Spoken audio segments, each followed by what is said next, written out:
said he's focused on this season and not the future. So, Shannon, what do you read into this? Well, I'm reading that Coach Belichick plans on being around New England a lot longer than Tom Brady. I find it very odd, Skip. You know the guy that says we're on to Cincinnati, a guy that does not look down the road. Basically, he has tunnel vision. Yeah. And the most important thing to him is the game that's coming up on his schedule next. And for him to project down the road is very unlike Coach Belichick. I don't know if we... And he's quick to say that. When they was asking him over the last several years, they've asked him about Tom Brady, said, I'm not worried about down there. I'm worried about this year. I'm worried about the next game. And so for Coach Belichick to put it as, to project himself like he can see himself coaching beyond the age of 70, it's telling to me for one reason, Skip. He seems to be that he's re-energized and his defense is playing. You see, while you and others than Pro Football Focus is saying Tom Brady's playing lights out, Coach Belichick's like, I don't believe that. He's like, my defense is playing lights out. And so he wants Tom Brady gone. I will let you have your turn. Can I have the floor? Well, we were going there, and I wanted to make sure you arrived at your destination. I'm gonna let you get. I'm driving. As a matter of fact, yeah, I call Uber. I'm letting Uber drive. You didn't want to call Uber. You don't even have it on your app. You don't have Uber on your app. You can afford a car service. No way you're taking Uber either. Oh, I don't have Uber app on my phone. Yeah, either. no But way. anyway, Skip Bayless. So what this tells me is that he's re-energized. He's looking at his defense like, man, we're playing unbelievable. And this is not an old defense. Not saying it's going to be historically this great next year or the year after, but I don't see any situation where they're going to all of a sudden giving up the number of points that they're giving up this year and all of a sudden triple that in years to come. So Coach Belichick is feeling really good about himself. I think he feels that, Skip, that if he were to make this move, considering the way his defense is playing, that he says, you know what? Yeah, I'm going to get some blowback, but the simple fact, this is Tom Brady now. Let's not lose sight of that. Okay. And unless he just dives off the cliff, there's going to be some people that's going to question this decision. But I think there'll be fewer people that are questioning the decision given what he's done. Given Coach, and when you have a great body of work, when your resume is impeccable, people might give you the benefit of the doubt whether you say or you do something or you have a slip-up, Skip. And I believe that's what Coach Belichick is banking on. I got my 300th win. I'm a 6-time Super Bowl champ, and in most regards, people regard me as the greatest coach in NFL history. You will make a case that he might be the greatest coach regardless of sport. But with that withstanding, Skip, I just feel that Coach Belichick basically just laid it down and says, look, guys, I'm not going anywhere. I'm going to be here. I'm going to outlast Tom Brady.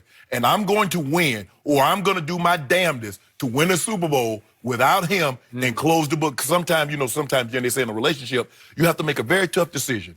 Do you turn the page or do you close the book? Coach Belichick said, I'm flipping the pages. Tom Brady, I'm going to close the book on your ass. Really? Yeah, that's what he said. Wise words. You like that? You got a lot of relationship advice going on. They know what they call me. They call me Dr. Shannon. I'm coming for you, Dr. Ruth. Is that your side Dr. gig? Laura, Dr. Phil. They need to give me old Dr. Shay. Well, I would watch. I don't know if I can compete with all that. You got anything over there about I got a lot Skip? over here. I'm starting to enjoy Mondays more and more because we got dueling radio gigs between Brady and Belichick. Oh, he yes. says this, but he says, I can top that with this. Yeah. So true. We've got dueling longevity now between the coach and the quarterback. You see that and too, I am waiting for the quarterback to drop a new hint maybe next Monday on Westwood One, Jim Gray. I'm feeling really good. I'm thinking about 50. Maybe I can make it to 50, right? And then Belichick will say on his EEI gig. He coaching the 80. Yeah. Wait a minute. I'm thinking, 80 is the new 50, right? Aren't we headed there? Do you feel like it? Yes. Okay. It is very clear to all of us that Bill Belichick has become obsessed with winning a championship without Tom Brady. Absolutely. Or at least trying to. Right. He wants to prove I can do this without that guy because I want 100% of the credit instead of whatever you guys are debating about every day. Right? I say 75 to Brady, you say 75 to Belichick. He wants 100%.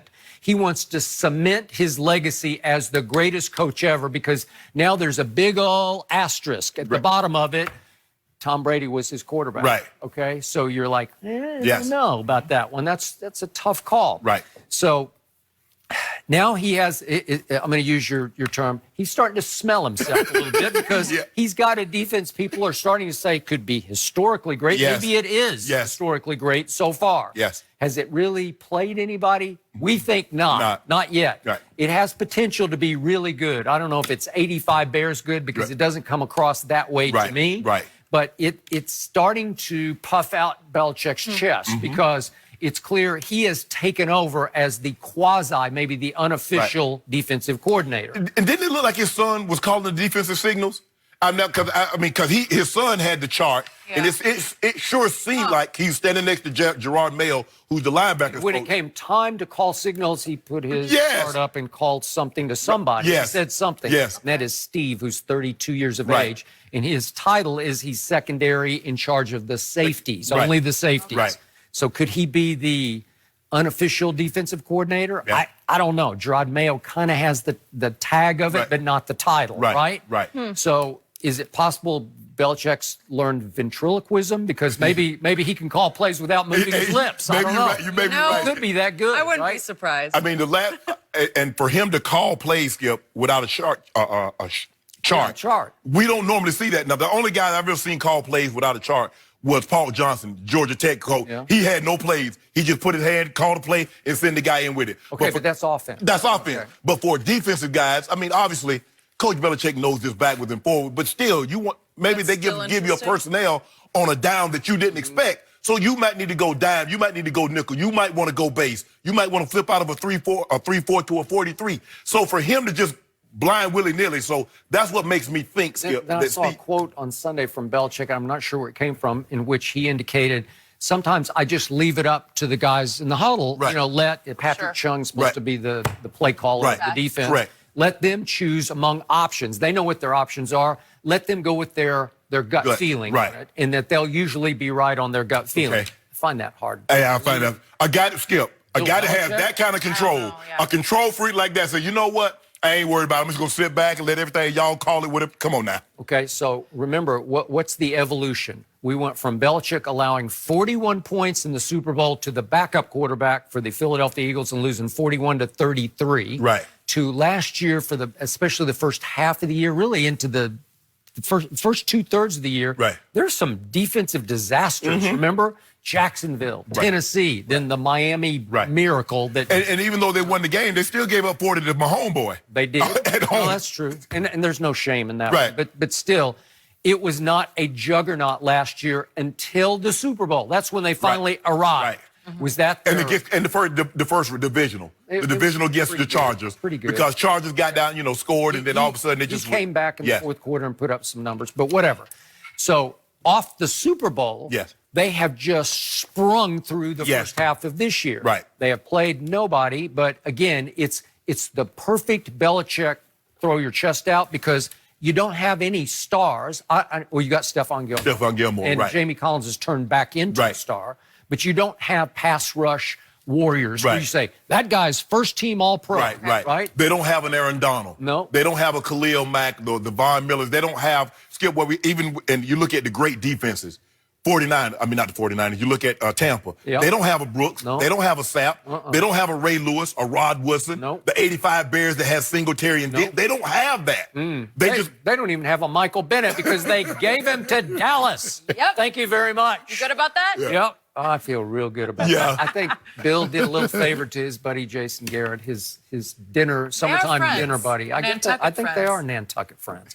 So here's the point that he's pushing Tom harder and harder to play longer and longer. And I also believe that Tom Brady is becoming more and more obsessed with proving his coach wronger and wronger instead of longer and longer. Like he's trying to show, you think I'm done, you want me elsewhere, but I'm going to keep showing you so that Daddy upstairs will keep siding with me. Because ultimately, that's his decision. At the end of the day, Skip, it's going to come down to Mr. Kraft.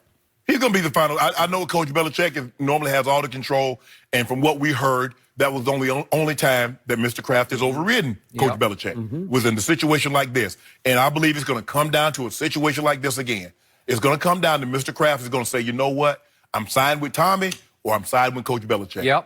And so far, it's been all Tommy all the time. It has been. And I believe at the end of this year, it will be Tommy again. But now Belichick's saying 70-something. It doesn't matter, whatever it. Because he tried to wait him out, Skip. Yeah. He said, even if Tom played, let's just say for the sake of argument, Tom plays till he's 45. Yeah. Coach Belichick says, I still can coach longer than you can play. Oh, yeah, for sure. And so all he had, Skip, Coach Belichick just has to be right. Because it was going back and forth. Is it Coach Walsh? Is it Joe Montana? But when Joe won the Super Bowl without Coach Walsh on the sidelines, now all of a sudden the pendulum swung a little bit in Joe's favor. I believe it did. And the same thing, Skip, if Tom Brady could win a Super Bowl without Coach Belichick, then it would be open and shut. The same thing, if Coach Belichick, see, I told you, Coach Belichick could win. Tom Brady's great, not to deny him that. But Coach Belichick won one without. And that's what, Skip, in their minds, it's not good enough, Skip, because when you get to that level, trust me, the bigger you are as a superstar, the bigger your ego is. And these guys, it's not good, Skip, it's not good enough to be 50-50. If one of them says, you know what, you get 51% of the credit, I'll take 49. Yep. That would be okay, but 50-50 is not good enough. I need to know something, Skip, somebody got to be in the front. We can't be a dead heat. It can't, well, I'm going to give 50% to him and 50% to him. No, it can't be that. Yep. Someone's got to get 51-49, and then I can rest at night. So just for the record, Adam Schefter has reported that Belichick and Brady are getting along better than ever this year. I think that's an uneasy truce that's going on just because, remember, winning cures everything. Exactly. So you just keep winning games. And, oh, yeah, we're getting along just fine. And he did give him the game ball after the Giants. And what did Brady said? Unexpectedly, but glad that he got it. Yeah. Paraphrase. So the only situation I can remotely compare to this was the Patriots of the NBA, my San Antonio Spurs. Remember what Greg Popovich used to say on almost a daily